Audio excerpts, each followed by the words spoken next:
রাসূল করিম সাল্লাল্লাহু আলাইহি সাল্লাম সেই পশুর ভাষা বোঝার সুযোগ পেয়েছিলেন আল্লাহর ওয়াস্তে। পশুর প্রতিও যদি মানুষের দায়বোধ থাকে, তাইলে মানুষের প্রতি মানুষের দায়বোধ থাকবে না?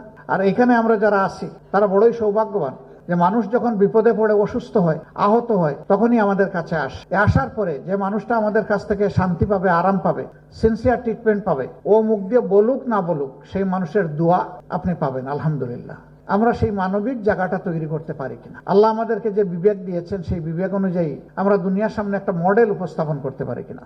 ওয়েস্টার্ন বিশ্বে আমি এই কথাটা বারবার বলেছি, তারা বলে doctors next to the God. Allah তাআলা জীবন দেন আর ডাক্তার আমার জীবনটাকে সুস্থ রাখে। তারা দুইটা জায়গায় গেলে নিজেকে নিরাপদ মনে করে, একটা হাসপাতাল আর একটা পুলিশ। আমরা আমাদের জায়গাটা সুন্দর করতে পারি কিনা? বিবেক অনুযায়ী চলতে পারি কিনা? আল্লাহকে ভয় করে চলতে পারি কিনা?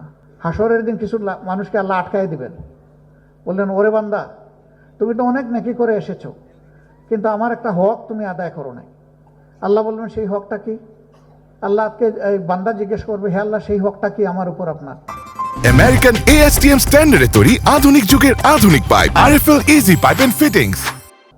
বলবেন যে আমি অসুস্থ হয়ে তোমার কাছে গিয়েছিলাম, তুমি মন ভরে সেদিন আমার সেবাটা করো নাই।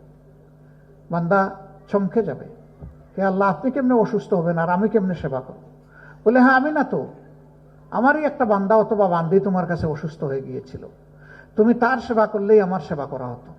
তুমি সেদিন যেহেতু তার সেবা করো নাই, আমার হকও তুমি আদায় করো নাই, আমরা আটকা পড়ে যাব। সম্মানিত ভাই বোনেরা, এই জায়গাটায় আমি অনুরোধ করব যে স্বচ্ছতা, বিবেকবোধ, দায়বোধ এবং দরদ নিয়েই যদি আমরা মানুষের প্রতি চিকিৎসার হারটা বাড়িয়ে দিই, আল্লাহ তাআলা দুনিয়ায়ও আমাদেরকে সম্মানিত করবেন, আখিরাতেও সম্মানিত করবেন। আর যে মানুষগুলো আমাদের কাছে আসবে, তারা মনে অন্তরে একটা তৃপ্তি নিয়ে, প্রশান্তি নিয়ে আমাদের কাছ থেকে